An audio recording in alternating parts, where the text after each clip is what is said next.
नमस्कार मेरे प्यारे बच्चों, कैसे हैं आप सभी। उम्मीद है आप सब मस्त होंगे, स्वस्थ होंगे और नीट 2024 की तैयारियों में जोरों शोरों से जुट गए होंगे। तो नीट 2023 के बाद में अब नीट 2024 की बारी। आरंभ बैच हम ऑलरेडी स्टार्ट कर चुके हैं। इंडिया का number 1 batch specially Hindi medium वाले बच्चों के लिए जो नीट क्रैक करना चाहते हैं एक ही अटेम्प्ट में। तो इस बैच में सारी क्लासेस लाइव हो रही है और अगर आप इस बैच को ज्वाइन करना चाहते हो तो नीचे स्ट्रिप पे आपको नंबर दिख रहा होगा, आप इस पे कॉल कर सकते हैं 012471585250 या आप नीचे डिस्क्रिप्शन में गूगल फॉर्म भी भर सकते हैं। अभी हम ये वीडियो को शुरुआत करते हैं और जब आरंभ बैच शुरू हुआ था तो आरंभ बैच के पहले दिन पहली क्लास में मैंने जिन बच्चों ने लास्ट ईयर एग्जाम दिया था, नीट 2023 का एग्जाम दिया था, उनसे एक सवाल पूछा था कि आप लोगों को क्या लगता है कि क्या गलती हुई थी आपसे या किस कारण नीट 2023 में मार्क्स कम रह गए, या क्या परिस्थितियां थी जिनके कारण हम नीट 2023 को अच्छे से क्लियर नहीं कर पाए। तो वही सारी मिस्टेक्स आज मैं आपके साथ शेयर करने वाला हूं। मैंने काफी सारे बच्चों के रिस्पांस पढ़े, काफी सारे बच्चों ने यूट्यूब पे कमेंट किया था, काफी सारे बच्चों ने मुझे पर्सनली मैसेज किया, काफी सारे बच्चों ने हाथ से पेपर पे लिखा और उसकी फोटो खींचकर मुझे भेजी। तो इतने सारी बातें मैंने पढ़ी और इन सबके कंक्लूजन में मैं एक वीडियो लेकर आया हूं आप लोगों के लिए। तो इस वीडियो के जरिए मैं उन सारी गलतियों को पॉइंट आउट करना चाहता हूं जो काफी सारे बच्चों ने करी है। तो अगर आपका फर्स्ट अटेम्प्ट है नीट 2024 का तो आप इन गलतियों से बच कर रहे हैं। दूसरी बात, अगर आपने लास्ट अटेम्प्ट दे दिया था तो कबूल करो कि हां सर, इनमें से ही एक हमारी गलती हुई थी या इनमें से कुछ गलतियां हमारे द्वारा हुई थी और इस साल हम कसम खाते, हम वादा करते हैं कि हम इस वर्ष ये सारी गलतियां रिपीट नहीं करने वाले। तो कुछ इंपॉर्टेंट से मिस्टेक्स की हम शुरुआत करते हैं और ऐसी गलतियां आपको कभी नहीं करना है अगर आप डॉक्टर बनना चाहते हो तो। सबसे पहली बात कि कुछ चेंज नहीं हुआ। सर इसका मतलब क्या? इसका मतलब ये कि जब नीट 2023 का एग्जाम दिया था तो उसके बाद में, या ऐसा समझो कि आप बचपन से जितने एग्जाम दिए हैं उसमें हर एग्जाम के बाद में क्या सोचते हो? अब मैं दुनिया बदल दूंगा, अब जो गलतियां हुई है वो सारी गलतियां मैं खत्म कर दूंगा और इस बार तो मैं फोड़ के रख दूंगा हर एग्जाम को। जब से आप कक्षा 5वीं 6वीं में आए हैं, मतलब 5वीं 6वीं इसलिए बोल रहा हूं ताकि मतलब 3वीं 4वीं तक तो बच्चा काफी छोटा होता है, लेकिन 5वीं 6वीं में आकर उसको समझ में आने लग जाता है कि यार अब मुझे पढ़ाई पे फोकस करना है, मुझे टॉप करना है, अपनी क्लास में फर्स्ट रैंक लेकर आनी है, अपनी क्लास में सेकंड रैंक लेकर आनी है, अगर मेरी 9th रैंक आ रही है तो मेरे को कैसे भी करके 3rd रैंक लेकर आनी है। तो हर साल है ना, अगर मैं कक्षा 5वीं से भी मानूं तो 5वीं से 12वीं क्लास तक है ना, मतलब कि हम मोटा माटी तौर पर जोड़ सकते हैं 7 से 8 सालों तक हर एग्जाम देने के बाद में तुमने क्या सोचा? यही सोचा ना कि इस बार जो एग्जाम दिए इससे बेहतर मैं अगले साल दे दूंगा और इस बार किया एग्जाम के पहले हम ये सोचते चलो अब तो जैसे तैसे पढ़ाई हो गई, ये तो छोड़ दूं मैं, अब नेक्स्ट ईयर में बहुत धमाकेदार तरीके से, या 6 मई की परीक्षा होगी तो 12 मई की जो परीक्षा उसको मैं बहुत धमाकेदार तरीके से दूंगा, उसमें तो मैं टॉप कर जाऊंगा। और 8 साल में कम से कम अगर मान के चलो साल में 4 परीक्षाएं भी दी आपने तो आप 30, 32 या उससे ज्यादा टेस्ट, उससे ज्यादा एग्जाम दे चुके होंगे और हर एग्जाम के बाद में कुछ नहीं बदला। आपकी क्लास में जो टॉप करता था वो पूरे साल टॉप करता रह गया, पूरे 5 साल 6 साल तक वही बच्चा टॉप करता रह गया और आप जहां थे आप वहीं रह गए। क्यों? क्योंकि एक सोचने वाली बात अलग होती है, मैं तो कर दिखाऊंगा, लेकिन उसके लिए करना पड़ता है, मेहनत करनी पड़ती है, हमें लगन के साथ पढ़ाई करनी होती है, हमें अपने आप को बदलना होगा।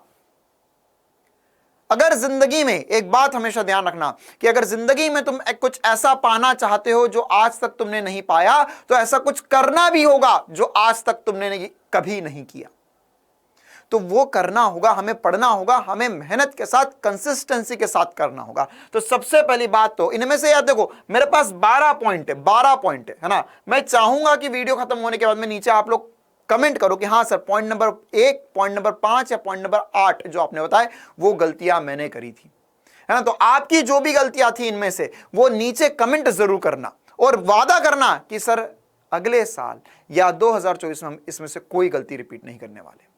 भले इस साल जो हुई ना हुई उससे कोई फर्क नहीं पड़ता। दूसरा पॉइंट सोशल मीडिया, है ना, बड़ा मजा आता है, बड़ा मजा आता है। ये फोन ले लिया और उसके बाद में फोन पे सर आजकल छोटे छोटे वीडियोस देखते रहते हैं, उनमें ऐसे ऐसे ऐसे स्क्रॉल करते रहो, है ना, क्या मिलता है, क्या मिलता है? ये सब सोशल मीडिया कंपनी, यूट्यूब या इसके अलावा इंस्टाग्राम या जो छोटी छोटी वीडियोस दिखा रही है ना, वो क्या कर रही है, वो एक्चुअल में ह्यूमन साइकोलॉजी के साथ खेल रही है ये कंपनियां। वो चाहती है कि आपको शॉर्ट टेम्पर्डनेस आ जाए, वो चाहती है कि आपको जल्दी जल्दी नया नया देखने की आदत पड़ जाए। आप 30 सेकंड का वीडियो है, उस 30 सेकंड में आप ढूंढते हो कि अरे यार ये तो बेकार वीडियो, हटाओ इसे। अगर आप उसे कंसिस्टेंटली ज्यादा समय तक देखते रहोगे तो आपके, देखो क्या होता है कि जब आप उसे बार बार स्क्रॉल करते हो तो आपके ब्रेन का डोपामीन लेवल हाई हो जाता है, आपको और ज्यादा अच्छा चाहिए, तो आपको जो छोटी छोटी चीजें हैं, जो अच्छी चीजें, उनमें रुचि खत्म होते जाती है। आपको बस उस स्क्रीन के ऊपर जो दिख रहा है, स्क्रीन के ऊपर जो दिख रहा है, भले ही उस स्क्रीन के पीछे क्या है वो कहीं से भी आई हो चीज, लेकिन आपके मन में बस वही बस जाता है कि और वो 30 सेकंड में मजा आया, अगले 30 सेकंड में और मजा आया, अगले 30 सेकंड में और मजा आया, इसमें मजा नहीं है, अगले 10 सेकंड में और मजा आया। तो आप उस चीज के ऊपर, है ना, उस चीज के ऊपर एक नशा सा हो जाता है, उस चीज के ऊपर भागते रहोगे उसके पीछे, और उसका कोई रिजल्ट नहीं है, कोई एंड पॉइंट नहीं है, कोई एंड नहीं है। वो बस गोल गोल घुमाते रहेंगे, तुम्हें गोल गोल घुमाते रहेंगे, गोल गोल घुमाते रहेंगे। उसे पता है कि तुझे क्या चीज पसंद आ गई है। तुम जो शॉर्ट रील 30 सेकंड या अगर मान के चलो 1 मिनट की और तुमने 30 सेकंड से ज्यादा देख ली, तो इंस्टाग्राम को या जो भी कंपनी है, जो भी ऐप पे आप देख रहे हो, उसको पता चल चुका है कि इसे ये पसंद है। वो कोशिश करेगा कि हर थोड़ी देर में जब भी आप स्क्रॉल करो तो आपको वही दिखाए, ताकि आप वहीं पर ही देखते रहो सारी चीजें। इसी से तो पैसा कमाया जाता है, और आप लगे पड़े हो पैसा बांटने में, खुद की जेब से पैसा निकाल कर दे रहे हो, समय निकाल कर दे रहे हो, पैसा निकाल कर दे रहे हो उसे। तो इसे पूर्ण रूप से बंद कर दो, पूर्ण रूप से बंद कर दो, है ना, बंद कर दो, मतलब उसे देखना ही नहीं है, वो खोलना ही नहीं है। अगला पॉइंट, टाइम टेबल मत बनाना भाई, पहले ही बोल रहा हूं, है ना। टाइम टेबल बना लेते कुछ बच्चे जोश में आकर कि मैं तो सुबह 6 बजे उठूंगा, 6 से 8 बायोलॉजी पढ़ूंगा, 8 से 10 में फिजिक्स पढ़ूंगा, फिर 1 घंटे का ब्रेक लूंगा, फिर 11 बजे से मैं केमिस्ट्री पढ़ने बैठूंगा, इतने बजे क्वेश्चन करूंगा, फिर 4 बजे से क्लास करूंगा, ऐसा वैसा। रोबोट है क्या तू? मशीन है, मशीन कि बटन दबाई काम करा, बटन बंद करी काम बंद? नहीं, हम इंसान हैं। हमारा टाइम टेबल फिक्स नहीं होना चाहिए, हमें बस इतना पता होना चाहिए कितनी बजे सोना है, कितनी बजे उठना है, ये चीजें फिक्स होनी चाहिए। बायोलॉजिकली हमें ये सेट करना हमारी बॉडी में कि हम रोज एक ही टाइम पर उठे और एक ही टाइम पर सो जाए, तो उससे एफिशिएंसी आपकी ऑटोमेटिकली बढ़ जाएगी। अगर आपको ऐसा लगता है कि किसी दिन में 4 बजे तक पढ़ लूंगा सुबह, अगले दिन में सुबह 8 बजे सोकर भी उठ जाऊंगा, फिर उसके बाद में मैं एक दिन पता चला कि मैं रात को 1 बजे सो रहा हूं, अगले दिन मैं सुबह 5 बजे सोकर उठ रहा हूं, तो ऐसे जो डिस्टर्बेंसेस करोगे ना बायोलॉजिकली अपनी क्लॉक में, तो उससे तुम्हारी एनर्जी दिन भर लो रहेगी, तुम गुड फील नहीं कर पाओगे, पढ़ाई में अपना 100% नहीं दे पाओगे। तो उसके लिए बहुत ज्यादा जरूरी है कि एग्जैक्ट टाइम अपने आप अगर तुमने ये साइकिल कुछ 20-21 दिनों तक फॉलो कर लेना, तो अपने आप तुम्हें 100% नींद भी आएगी टाइम पर, तुम अपने आप बिना अलार्म के उठ भी जाओगे। तो ये करना है, और डेली टारगेट सेट करना है कि हमें कल क्या क्या पढ़ना है, और हमने कितना टारगेट पूरा करा, रोज रात को सोने से पहले चेक करना है। ना तो बहुत ज्यादा हाई टारगेट होने चाहिए, ना तो बहुत ज्यादा लो टारगेट होने चाहिए। जितने हो सकता है उतना एक कॉपी में लिख लो कि भाई हमें कल ये करना है, दिन भर में कल उठकर ये करना, उसके हिसाब से ऑटोमेटिकली टाइम बन जाएगा तुम्हारा। उसके बाद में परफेक्ट क्या होता है ना, कुछ बच्चे ऐसा सोचते हैं यार इस साल जो मैंने पढ़ा या अभी जो मैंने पढ़ा, ये मैंने परफेक्ट नहीं कर पाया, मैं और बेहतर कर सकता था, है ना। या ये सबसे बड़ी समस्या मालूम है कब जाती है? इसका एक और पॉइंट मैंने यहां पर लिखा हुआ है, इसकी जो सबसे बड़ी समस्या है वो है टेस्ट, पॉइंट नंबर 11 में, है ना। क्यों? ये दोनों कैसे रिलेटेड है? हम सोचते हैं कि यार अभी हमारी पढ़ाई परफेक्ट नहीं हुई, हमारा रिवीजन परफेक्ट नहीं हुआ, हमने जो क्वेश्चन सॉल्व किए परफेक्ट तरीके से नहीं हुए, हमें तो और बेहतर करना होगा, फिर उसके बाद में हम टेस्ट देंगे, उसके बाद में हम आगे की चीजें करेंगे। और हम एक ही चीज में इतना घुसे रह जाते हैं कि हम उसके आगे ना तो बढ़ पाते हैं, ना तो हम टेस्ट दे पाते हैं, ना हम सोचते हैं कि यार मेरा तो अब ये चीज परफेक्टली मुझे अच्छे से कॉन्फिडेंस नहीं आया है। और यही मानसिकता लेकर हम आगे बढ़ते रहते हैं, और इसमें हमारा कुछ भी 100% कंप्लीट नहीं हो पाता। एक बात ध्यान रखो, परफेक्ट कोई नहीं होता और परफेक्शन कुछ है ही नहीं इस दुनिया में, है ना। जैसे बोलते हैं ना भूत नहीं होते, वैसे परफेक्शन नामक कोई चीज है ही नहीं। अगर कोई बोलता कि यार मैंने तो 100% परफेक्ट किया, नहीं, कल को कोई उससे बेहतर कर देगा। मैं बोलता हूं मैं खुद 100% परफेक्ट नहीं हूं मैं 100% परफेक्ट, कोई हो ही नहीं सकता। अगर कोई आज कोई चीज बेहतर कर रहा है तो कल उससे ज्यादा बेहतर करने की पॉसिबिलिटी है। इस दुनिया में जब जिस दिन सबसे ऊंची इमारत बनी तो उस दिन किसी ने सोचा होगा कि नहीं मुझे इससे भी ऊंची इमारत बनानी है। आज बुर्ज खलीफा अगर सबसे ऊंची इमारत है इस दुनिया की, तो अभी भी कोई ना कोई बैठ के प्लानिंग कर रहा होगा कि मुझे इससे भी ऊंची इमारत बनानी है। तो क्या वो 100% परफेक्ट है? नहीं। कल, है ना, कल क्या आने वाले हो सकता है कि 5-6 सालों के अंदर एक ऐसी बिल्डिंग बन जाए जो उससे भी ऊंची हो। तो नथिंग इज परफेक्ट। बस आप इतना समझो कि आप जो कर रहे हो उसमें अपना 100% दो और उसके हिसाब से आगे बढ़ते जाओ, कहानी सही सेट रहेगी। इसके अलावा अगली इंपॉर्टेंट सी बात है ना, नियमित रहे, कंसिस्टेंट रहे। नियमित रहे, कंसिस्टेंट रहे मतलब सर क्या होता है कि बहुत सारे बच्चे जो है वो पढ़ाई में कंसिस्टेंट नहीं रहते और उसके कारण क्या हो जाता है, उनका थोड़ा थोड़ा बैकलॉग लगने लग जाता है ना। तो नियमित रहना है हमें। देखो हमें ऐसा नहीं करना, हमें कुछ खाना नहीं है ना। मैं ऐसा नहीं है कि यार अभी बड़े बड़ खा लिया, चलो अब दिन भर का काम हो गया, अब और कुछ करेंगे, नहीं। हमें शांति से, प्यार से पढ़ना है और नियमित रूप से पढ़ना है। हमें कभी ऐसा नहीं सोचना है कि यार आज ही सब कुछ पढ़ लूं क्या मैं, या आज ही रात को 3 बजे तक जगकर मैं सब कुछ कंप्लीट कर लूं क्या, और अगले दिन पता चला कि दोपहर में सोकर उठ रहे हैं, तो वो अगला दिन वेस्ट हो गया और इस दिन तो ज्यादा कुछ पढ़ भी नहीं पाए थे रात को 3 बजे तक बैठकर। तो ये वाली जो अनियमितता है इसे हमें पार करना है। हमें 100% रूप से जितना बेस्ट हो सकता उतना बेस्ट करना है और फिक्स्ड टाइम टेबल के हिसाब से करते जाना और उसी चीज को रिपीट, कॉपी पेस्ट करना है ना। तुम्हें नीट निकालने के लिए ऐसा नहीं है कि कुछ बहुत बड़ी 30 मार्क वाली बात करनी है, नहीं। एकदम सिंपल सी बातें करनी है। जो कर रहे हो उसे डेली करते रहो, क्वेश्चन की प्रैक्टिस करते रहो। आज नहीं बनेंगे कल बनेंगे, कल नहीं बनेंगे परसों बनेंगे। कुछ आज नहीं आया कल समझ में आ जाएगा, जो कल समझ नहीं आया वो परसों समझ में आ जाएगा, कभी ना कभी तो होगा। लेकिन उसके लिए तुम्हें कंसिस्टेंट रहना पड़ेगा, तुम्हें डटकर मुकाबला करना होगा, है ना। सुना कि नहीं, ऋषि मुनि तपस्या करते थे, सालों की तपस्या करते थे, तब जाके उन्हें कुछ वर प्राप्ति होती थी। तो ऐसा तो नहीं कि आज अरे भैया कुछ नहीं हो रहा अब तो मैं छोड़ दूं, नहीं, सालों की तपस्या लगती है। यहां सालों की तो नहीं, यहां तो बस 1 साल की बात है बस। इसी प्रकार से सिंगल सोर्स बहुत इंपॉर्टेंट सी गलती। बहुत बार बच्चे क्या करते हैं, मैं यहां से भी पढ़ लूं, मैं वहां से भी पढ़ लूं, मैं ये भी पढ़ लूं, मैं वो भी पढ़ लूं, मैं सब कुछ पढ़ लूं इस दुनिया में, नहीं। एक जगह से पढ़ना है, एक टीचर से पढ़ना है, एक बुक से पढ़ना है, दैट्स इट। अगर तुम 50 जगह चीजें ढूंढने जाओगे तो मैं इस बात की गारंटी दे रहा हूं तुम्हारा सिलेक्शन नहीं होने वाला, तुम्हारे मार्क्स तक ढंग के नहीं आएंगे। सर आप डरा रहे हो, हाँ डरा रहा हूं, डरा नहीं रहा हूं, सच्चाई से वाकिफ करा रहा हूं मैं तुम्हें। अगर तुम सिंगल सोर्स पे टिके हुए हो कि यार ये सर से मैं पढ़ रहा हूं और ये जो बताते जा रहे हैं बस वैसा वैसा मुझे करते जाना है, वो कोई भी हो, तुम्हारा सिलेक्शन हो जाएगा 100%। अगली इंपॉर्टेंट सी बात, नोट्स और एनसीईआरटी को इग्नोर करना, है ना। बहुत सारे बच्चे क्या करते हैं, नोट्स ढंग से नहीं बनाते, एनसीईआरटी को ढंग से नहीं पढ़ते और उसके अलावा फिर बोले हटाओ ये सब कुछ, मैं तो ये तीसरी किताब से पढ़ूंगा, इससे सिलेक्शन होगा। नहीं मेरे प्यारे, अगर तू केवल नोट्स अच्छे से एनसीईआरटी ढंग से कर ले तो 100%, स्पेशली बायोलॉजी और केमिस्ट्री में, तो सिलेक्शन 100% होगा ही होगा। एक सिंगल सोर्स से नोट्स होने चाहिए तुम्हारा। ऐसा नहीं होना चाहिए कि तुम 4 जगह से नोट्स बना रहे हो कि यार मैं ये वाला वीडियो देख के नोट्स बना लूं, ये वीडियो देख के नोट्स बना लूं, ये वीडियो देख के नोट्स बना लूं, नहीं। एक जगह के नोट्स होने चाहिए, 100% सफिशिएंट होते हैं वो, और उससे ही सिलेक्शन होगा। उसी को बार बार पढ़ो, उसी को बार बार रिवाइज करो, उसी से सब कुछ करते जाओ तो ही सिलेक्शन होगा। आप थोड़े दिन अपने खुद के नोट्स पढ़ लोगे, फिर बोलोगे अरे है ना आजकल मार्केट में ट्रेंड चल रहा है कि हैंड रिटन नोट्स। अबे कुछ नहीं होता है, कुछ नहीं होता हैंड रिटन नोट्स। जब तक खुद से नहीं लिखेगा, कॉपी पे पेन नहीं चलेगा, खुद से नोट्स नहीं बनेगा, तब तक कुछ नहीं हो सकता इस दुनिया में। खुद के ही नोट्स काम आएंगे हमेशा, खुद के ही नोट्स काम आएंगे हमेशा, है ना। ये बात मैं काफी बार 1-2 वीडियो पहले भी बोल चुका हूं, है ना, कि दूसरों की गर्लफ्रेंड और दूसरों के नोट्स देखने में अच्छे लगते, अपने किसी काम के नहीं है।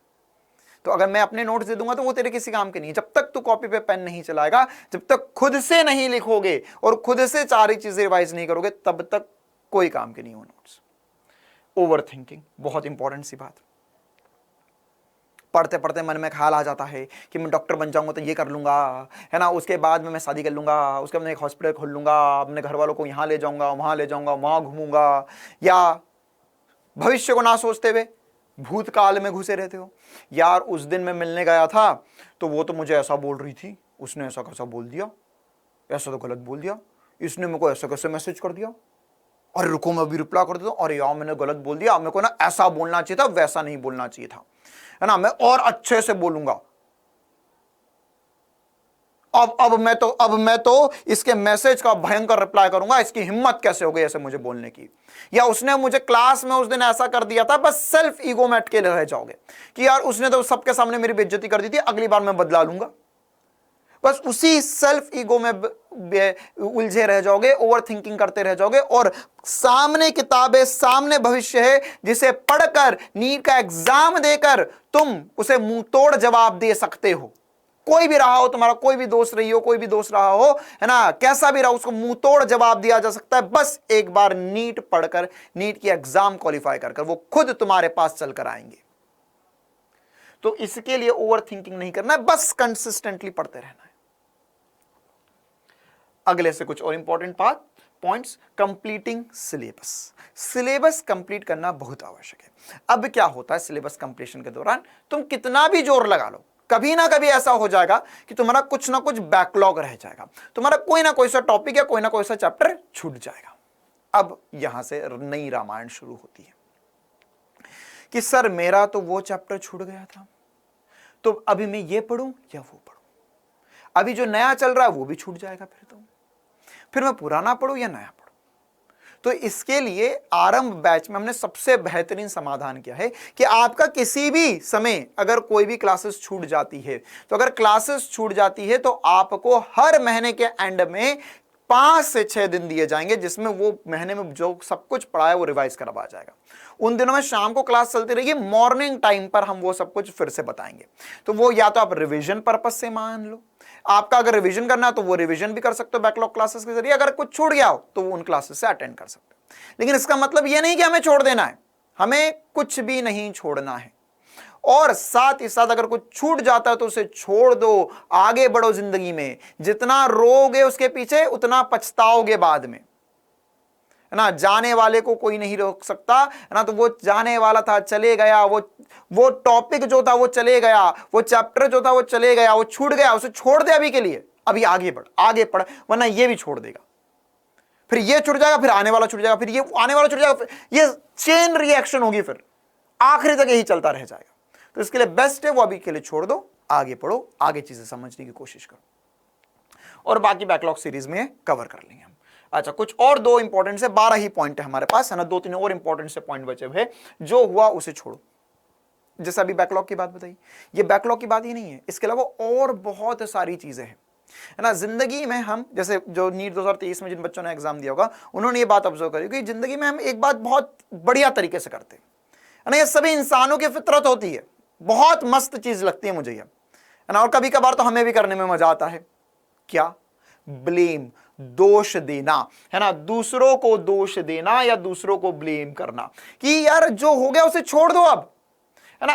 ऐसा लेकर बैठे रहेंगे कि सर मेरा सिलेक्शन क्यों नहीं हुआ था, क्योंकि है ना मैं एक बार एक बच्चा बोलता, मैंने पूछा उसको कि तेरा सिलेक्शन क्यों नहीं हुआ, अरे पिछली बार तो पढ़ने में बढ़िया था।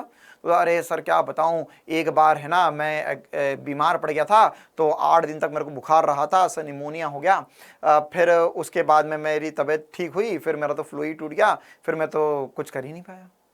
मैंने कहा कब हुआ था ये, तो बोलता है सर ये तो वैसे नीट के 8-10 महीने पहले हुआ था।